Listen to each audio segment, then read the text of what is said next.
Assalamualaikum warahmatullahi wabarakatuh.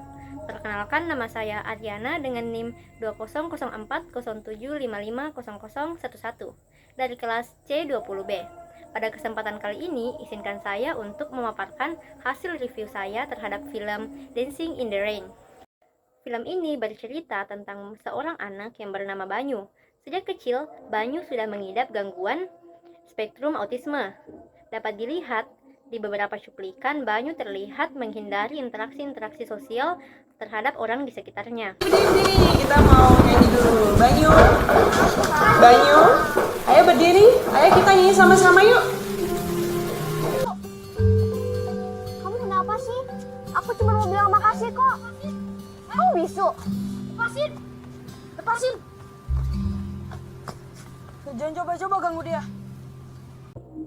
Seiring berjalannya waktu, Banyu mempunyai dua orang teman, yaitu Radin dan Kinara. Namun pertemanan mereka bertiga ditentang keras oleh Ibu Radin yang beranggapan bahwa Radin tidak layak untuk berteman dengan Banyu. Kenapa tadi kamu gak mau minta maaf? Dia yang nakal, kenapa aku yang minta maaf? Apa pantas satu anak yang terbelakang dikeroyok sama 5 anak? Kamu main sama siapa itu tadi namanya apa? Udah mah. Banyu, kamu bisa main sama siapapun, tapi nggak sama anak yang nggak normal. Ngerti nggak? Pokoknya kalau kamu masih main sama dia, Mama samperin orang tuanya. Akan tetapi, Radin tetap memilih untuk berteman dengan mereka berdua. Adin, Mama udah bilang apa? Jangan bergaul sama anak itu. Memangnya nggak ada anak lain yang bisa kamu jadiin teman sampai kamu harus bergaul sama anak SLB? Kamu siapa? Ini siapa? Kamu autis juga? Hah? Air. Jan. Air.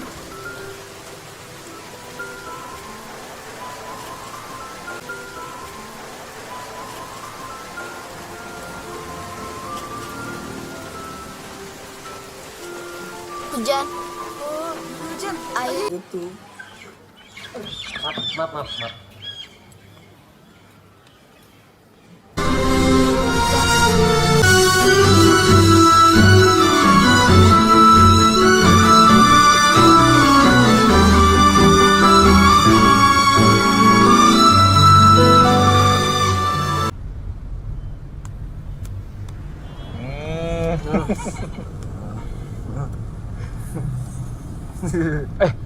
Sebelum lupa nih, tiket grand final buat Suatu ketika mereka bertiga sedang istirahat di sebuah restoran setelah bermain di pasar malam seharian.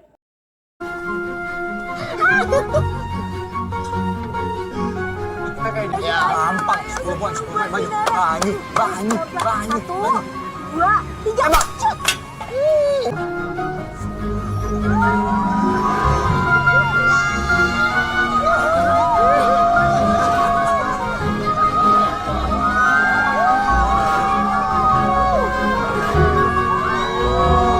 Ya, baru 1 kaleng, kalau 3 tuh dapat tuh panda. Kalau bisa jatuhin 5 kaleng, dapat boneka yang sedang. dan yang paling gede berapa? 10 poin. 10 poin. Fokus. Oke, tenang. Tembak. Tunggu. Terus, saya jelasin dulu. Udah kena, bentar. Ketika memasuki restoran, ada sekelompok orang yang menghina Banyu. Radin yang tersulut emosi kemudian melawan mereka. Tapi naas, Radin berujung dikeroyok oleh kelompok tersebut.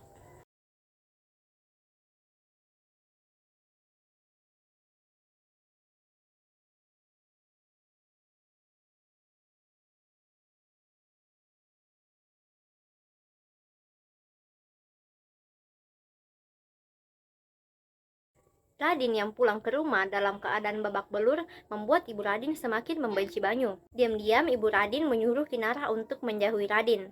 Kemudian, Ibu Radin juga mendatangi Banyu secara langsung dan menghinanya.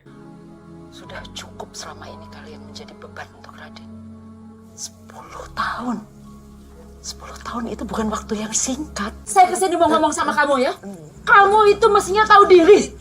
Sejak kecil kamu selalu minta perlindungan dari Radin. Saya ini. Saya ini ngelahirin, ngebesarin Radin bukan untuk jadi pelindung kamu, tahu nggak? Apalagi temen kamu si Radin yang Kirara melihat itu. ibunya mendapati ibunya tersungkur di tanah. Radin tidak tahu bahwa ibunya telah menipunya agar berpikir bahwa Banyu yang telah mendorongnya dan Banyu berhasil mencelakai ibunya. Dan Radin termakan tipuan ibunya tersebut. Radin. Mama nggak apa-apa. Jahat Radin. Kamu lihat sendiri kan Radin, kalau dia bisa nyelakain Mama sekarang, dia juga Jahat, bisa nyelakain Radin. kamu. Buka mata kamu, Radin. Ayo kita pulang. Jahat Radin. Banyu mendapati Radin pingsan ketika sedang bermain basket. Setelah diperiksa oleh dokter dan didiagnosa, ternyata Radin mengidap penyakit gagal jantung seperti ayahnya. Banyu yang mengetahui hal tersebut memilih untuk melakukan transplantasi jantung secara diam-diam kepada Radin.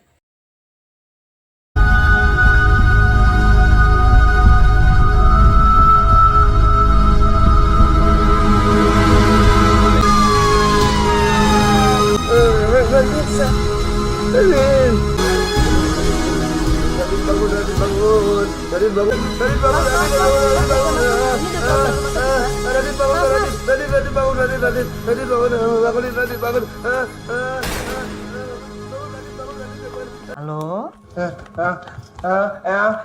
Eyang Radin, rumah sakit, Eyang. Kak Bagus, pelan-pelan. Suami saya, Dok, 10 tahun yang lalu meninggal karena gagal jantung.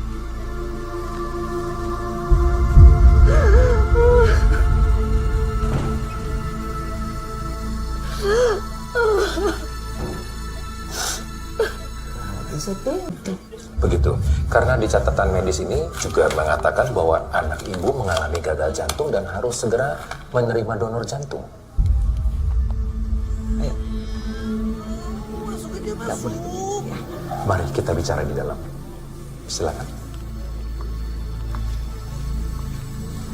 Radin sangat sedih dan menyesal akan hal tersebut. Dan Radin juga sudah mengetahui tentang kebohongan yang dilakukan oleh ibunya. Dengan perasaan sedih, Radin dan Kinara mengunjungi Banyu di pemakamannya. Jakarta. Banyu Anggorot bukan hanya seorang penderita autisme, melainkan ia juga pendonor transplantasi jantung bagi sahabatnya.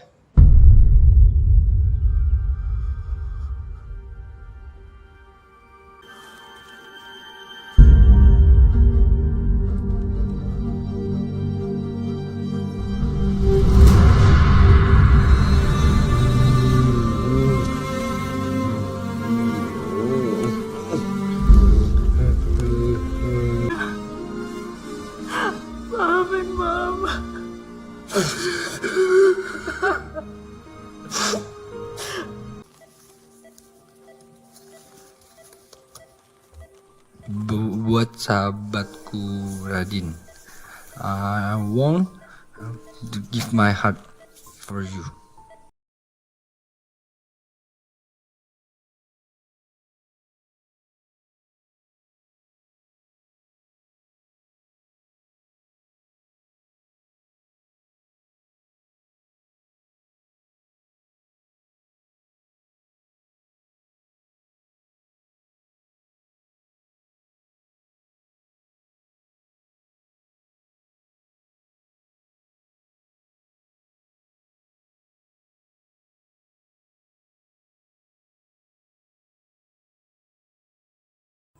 Dalam film ini, hikmah yang dapat diambil yaitu sebagai makhluk sosial, kita tidak dapat melakukan tindakan diskriminasi hanya karena fisik dan keadaan kita yang berbeda kepada orang lain.